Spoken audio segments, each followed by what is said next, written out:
Hello friends, welcome to B8 my class. They are learning. This is Rajan here, and also discuss the chapter determinants, exercise 4.5 and 6. देखिए आज हम लोग पढ़ेंगे determinants के बहुत ही आसान चैप्टर। देखिए ध्यान से, यहाँ देखते हैं कुछ क्वेश्चन 4.5 के एक दो ऑब्जेक्टिव पर मैं छूट गया था जो आपको रिन्यूअल करा देता हूँ।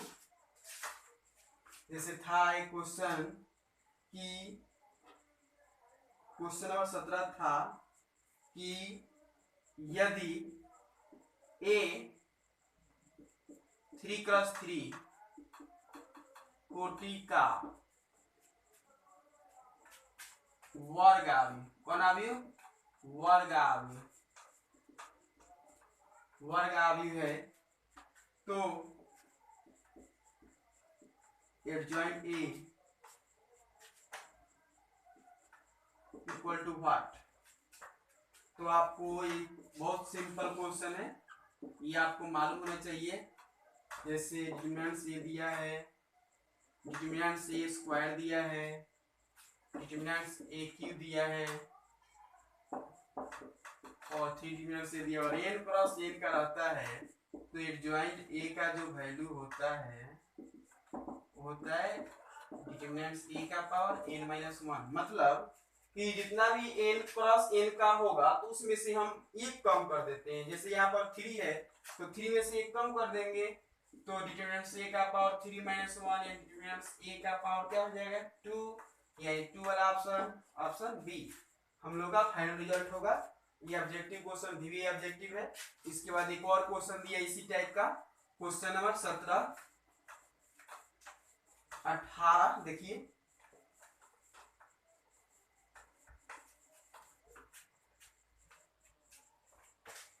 दिया है determinants A inverse equal to क्या होगा। तो ऑप्शन दिया है, ऑप्शन ए दिया है डिटरमिनेंट्स A, बी दिया है 1 बाई डिटरमिनेंट्स बी ए, उसके बाद दिया है C1 और डी दिया है 0।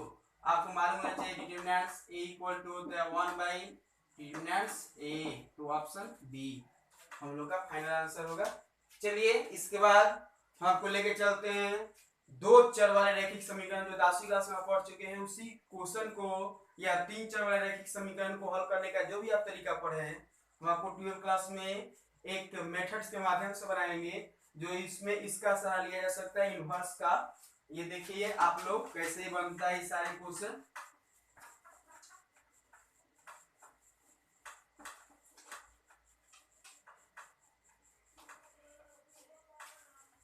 देखिए एक छोटा सा हम पॉइंट पढ़ लेंगे। जैसे अगर ax प्लस by बराबर c दिया हो और cx या ax प्लस by बराबर c दिया हो और dx प्लस dy बराबर f दिया हो, इस तरह का अगर कोई क्वेश्चन है a और b c d e इसके जगह पर कुछ भी हो सकता है तो हम कैसे इसको इम्प्रूवमेंट अर्थात क्वेश्चन को हम इम्प्रूव करेंगे, जैसे बनाएंगे। सबसे पहले हम मान लेंगे कि a बराबर जो है इसको मान लेंगे a b d e को और x मानेंगे किसको बाबू, तो x y को x मानेंगे और ax और b मानेंगे किसको, तो c और f को b मानेंगे। और उसके बाद एक्स वाई जेड वाला भी हो सकता है, 3 मतलब 3 चर वाला भी हो सकता है तो एक्स वाई जेड मान सकते हैं और जो भी दिया इसको भी लॉन्ग बना सकते हैं। और उसके बाद एक पॉइंट आपको मालूम होना चाहिए, यह जो होता है ax बराबर b के रूप का होता है। ax बराबर b किसके बराबर, ax बराबर b। तो हम x बराबर b दिया है तो हम दोनों तरफ चाहें तो a इनवर्स से गुना करेंगे तो a इनवर्स से जैसे ही गुना होगा तो ax होगा बराबर a इनवर्स b होगा। तो हम लोग को मालूम है कि a इंटू इनवर्स क्या होता है, i होता है और i गुने x क्या हो जाएगा, x हो जाएगा। यानी a inverse into a equal to i होगा, i गुने x हो जाएगा तो मिल जाएगा x बराबर a इनवर्स b। तो बताइए बाबू अगर x का मान निकालना हो, x में क्या दे सकता है x और y का मान, तो x और y का मान निकालने के लिए हम लोग ये क्या निकालेंगे, a इनवर्स, a का ऑलरेडी मान दिया है तो a इनवर्स निकालेंगे और उसके बाद b का मान दिया रहेगा और दोनों में क्या कर देंगे, गुना कर देंगे। गुना करने का जो भी मान आएगा वो हम लोग का आंसर हो जाएगा। अब देखिए इस तरह के क्वेश्चन बनाने के लिए हम लोग को इनवर्स मालूम होना चाहिए, इनवर्स निकालना। अगर इनवर्स मालूम है तो सही है, अन्यथा गलत है। और दूसरी बात, एक और बात आती है, एक पहचानने के लिए आता है कि अगर दो चर वाला रैखिक समीकरण दिया है तो कौन संगत होगा और कौन असंगत होगा। तो संगत कौन होगा, जिसका डिटरमिनेंट्स का मान, मतलब अगर इसका वैल्यू निकालते हैं और इसका वैल्यू, डिटरमिनेंट्स का वैल्यू अगर 0 आ जाता है, क्या आ जाता है 0, तो असंगत होगा। क्या होगा, असंगत। और 0 नहीं आता है, 0 को छोड़कर दूसरा चीज आ जाता है, मतलब इस 0 को नॉट इक्वल टू हो जाए तो वह होगा संगत। क्या होगा, संगत। जैसे आप लोग 10th क्लास में पढ़े हैं कि अगर दो चर रैखिक समीकरण का अगर कोई आंसर आता है या तो एक है चाहे अनेक है तो वह कहलाता है संगत, और एक भी नहीं आए तो वह होगा असंगत। वही बात है कि अगर डिटरमिनेंट्स का वैल्यू अगर 0 आता है यानी उसका जो भी होगा अस्तित्व यानी असंगत हो जाएगा, और अगर 0 को छोड़कर दूसरा कुछ आता है तो वह संगत कहलाएगा। 0 को छोड़कर या तो प्लस में रहे या माइनस में रहे, वो दोनों का आंसर हम लोग का क्या होगा कि संगत कहलाएगा, और 0 आता है तो क्या कहलाएगा, असंगत। तो बात करते हैं एक छोटा सा क्वेश्चन को लेके आप लोगों को लेके चलते हैं। तो मालूम है चाहिए आपको कि अगर यही फॉर्मूला मेन है 4.6 के लिए, इसी फॉर्मूला के माध्यम से हम लोग का सारा क्वेश्चन बन जाएगा, x बराबर a इनवर्स b। तो लेके चलते हैं आप लोगों को 4.6 की तरफ। एक्सरसाइज 4.6 देखिए कैसे हल होता है, और 4.6 बहुत इजी चैप्टर है। हम एक दो क्वेश्चन आपको एग्जांपल के माध्यम से बता देंगे, आप सारे क्वेश्चन ऑलरेडी बना सकते हैं। जैसे दिया है क्वेश्चन कि एक्सरसाइज 4.6 में फर्स्ट क्वेश्चन है कि क्रय निम्नलिखित प्रश्नों 1 से 6 तक की समीकरण संगत निकायों का संगत अथवा असंगत के रूप में वर्गीकरण कीजिए। संगत और असंगत हम लोग को बताना है कि कौन संगत है और कौन असंगत है। तो बाबू ध्यान से देखो, जैसे दिया है x प्लस 2y बराबर क्या दिया है 2, और उसके बाद 2x प्लस 3y बराबर दिया है 3। x प्लस 2y बराबर 2 दिया है और 2x plus 3y equal to 3 दिया है। अब बताए है ना a का वैल्यू कौन कौन होगा, यहाँ कुछ नहीं तो क्या है 1, तो 1 हो जाएगा, यहाँ क्या हो जाएगा 2, और यहाँ क्या हो जाएगा 2, और यहाँ क्या हो जाएगा 3। और x का वैल्यू क्या आएगा जी, या ये xy हो जाएगा, और b का वैल्यू क्या आएगा जी, b का वैल्यू 2 3। हम लोग को xy का मान नहीं निकालना है अभी, लेकिन आपको ऑलरेडी बता दिए कैसे निकालेंगे हम लोग x का मान, a का मान और b का मान। लेकिन हम लोग को संगत और असंगत पहचान करना है, तो डिटरमिनेंट्स a का वैल्यू निकालेंगे। डिटरमिनेंट्स a 1 2 2 3, और देखिए 3 में 1 से गुना होगा 3 माइनस 2 2 4, और 3 में से 4 घटेगा -1 जो नॉट इक्वल टू 0 है, मतलब 0 के बराबर नहीं है, इसलिए यह क्या कहलाएगा, यानी क्या होगा, संगत हो गया। यानी इसका हम लोग x और y का मान आसानी से निकाल सकते हैं, अर्थात संगत होगा। अगर वही 0 आ जाता है तो असंगत हो जाता है। ठीक है, तो चलिए बात करते हैं क्वेश्चन नंबर 1 बन गया। तो इसी तरह का 1 से लेकर 6 तक क्वेश्चन है, आसानी से बना सकते हैं। बस हम लोग क्या करेंगे, a का वैल्यू निकालेंगे, और a का वैल्यू निकालकर उसके डिटरमिनेंट्स का मान निकालेंगे, और डिटरमिनेंट्स का वैल्यू अगर सब का सब 0 को छोड़कर दूसरा कुछ आता है तो संगत कहलाएगा अथवा असंगत कहलाएगा। तो चलिए हम लोग आगे चलते हैं।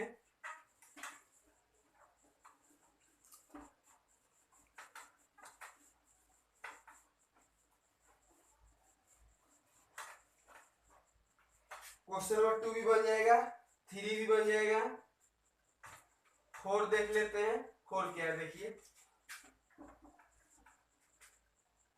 एक्स वाई प्लस जेड बराबर क्या दिया है 1, उसके बाद क्या दिया है 2x plus 3y plus 2z बराबर 2 दिया है, सॉरी। उसके बाद ax plus ay plus 2az बराबर 4 दिया है। ठीक है, तो हम लोग बात करते हैं a का वैल्यू निकालने का।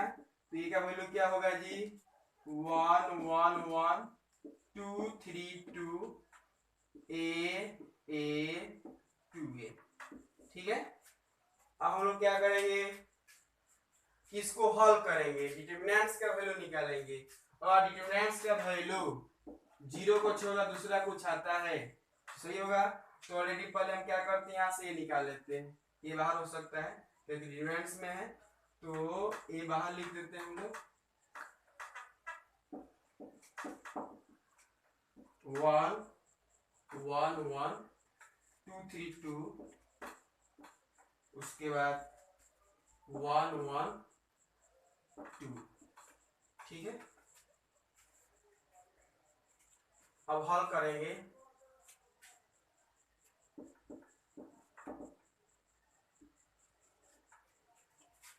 चलिए क्या करते हैं कि C1 tends to C1 minus C2, C2 tends to C2 minus C3, मतलब C1 में C2 घटाते हैं, C2 में C3 घटाते हैं।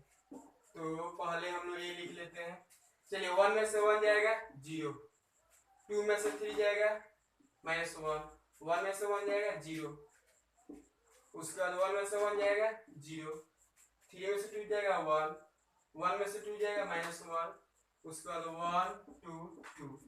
ठीक है, अब हल कर लेते हैं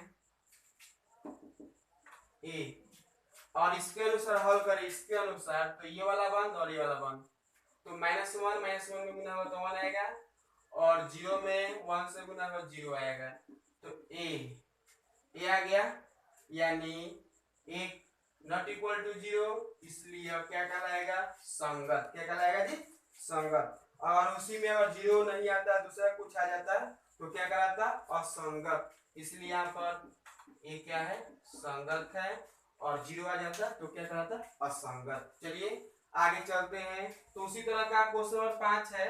5 में मान लीजिए एक छोटा सा आपको पॉइंट बता रहे हैं, 5 में हो सकता है बहुत लोगों से गलत भी हो जाए।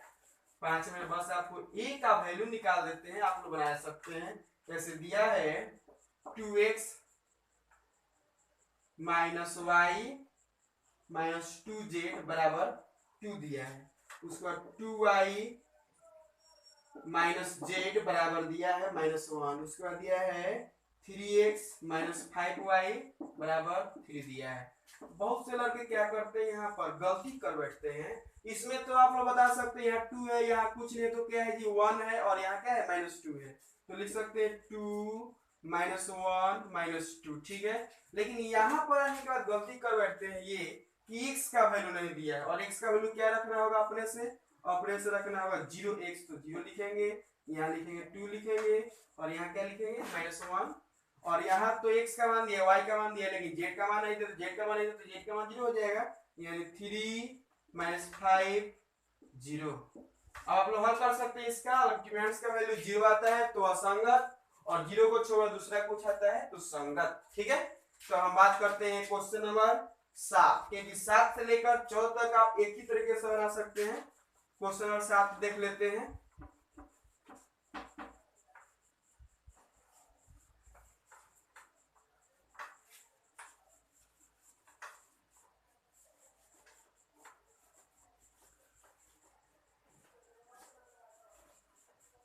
और 7 नंबर बन जाएगा, 7 से लेकर 14 15 तक सारे क्वेश्चन एक ही तरीके से बना सकते हैं। ए इनवर्स का मान निकालना है, एक्स वाई जेड को हल करना है।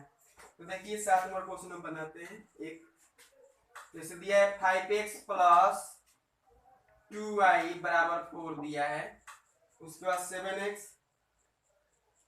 7x प्लस 3y बराबर 5 दिया है। ठीक है, तो आप लोग बता सकते हैं कि a का वैल्यू क्या होगा, a का वैल्यू क्या होगा, 5 2 7 3 होगा ना। x का वैल्यू क्या होगा जी, x y, b का वैल्यू क्या होगा जी 4 5। चलिए हम ऑलरेडी पहले आप लोग डिटरमिनेंट्स a का वैल्यू निकाल लेते हैं। 5 15 होगा, 7 दूना 14 1 आ गया। a इनवर्स डायरेक्ट निकालते हैं, तो 1 by determinants a into adjoint a, तो 1/1, और इसका एडजॉइंट बता सकते हैं ना, 3 यहाँ 5 यहाँ, और इसका चिन्ह विपरीत यानी -2 -7। ठीक है, चलिए अब हम लोग क्या करेंगे कि निकालेंगे किसका वैल्यू, x बराबर होता है a इनवर्स b, यानी इसका मान 3 माइनस 7 माइनस 2 5, और b का वैल्यू क्या है जी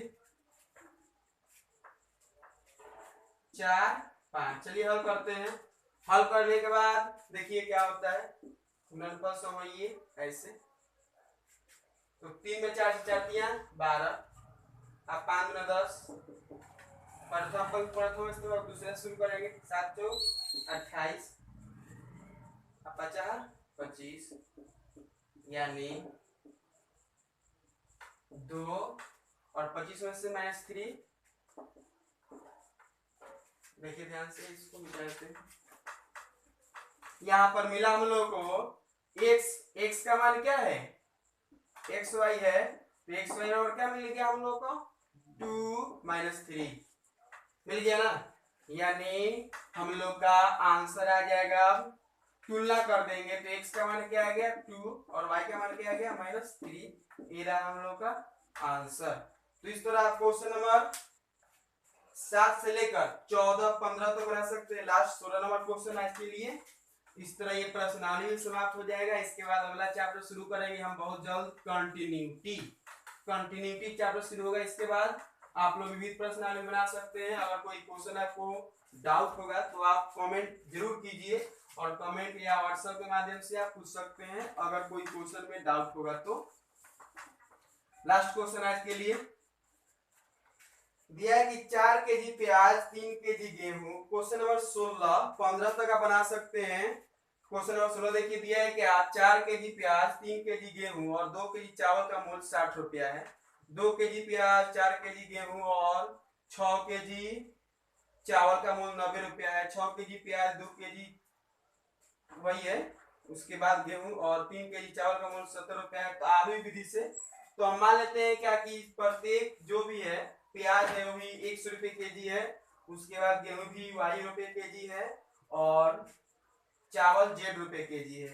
तो हम लोग पहले से मिल जाएगा, जैसे 4 केजी प्याज है तो 4x प्लस 3 रुपये प्रति केजी गेहूं है, 3y प्लस 2 केजी चावल तो 2z बराबर कितना रुपया लग रहा है जी 60 रुपया। पहले हम लोग मान लेंगे कि मान लिया कि 100 रुपये प्रति केजी क्या है प्याज है, y रुपये प्रति केजी गेहूं है, और z रुपये प्रति केजी क्या है चावल है। चलिए नेक्स्ट, उसके बाद 2 केजी प्याज है ना, तो 2x plus 4y plus 6z बराबर 90। उसी तरह last 6x plus 2y plus 3z बराबर 70। अब आप लोग इसको समीकरण 1 2 3 मान सकते हैं। यहाँ a का मान क्या हो जाएगा जी 4 2 6 3 4 2 2 6 3, ठीक है। a b का मान कितना हो जाएगा जी 60 90 70, और x का मान क्या हो जाएगा जी x y z। अब आप लोग निकाल सकते हैं x बराबर a इनवर्स b, और a इनवर्स का मान निकाल के गुना कर दीजिएगा, हम लोग x y z का मान आ जाएगा। अगर आपको यह वीडियो अच्छी लगी तो प्लीज लाइक कीजिए, शेयर कीजिए, सब्सक्राइब कीजिए। Thank you.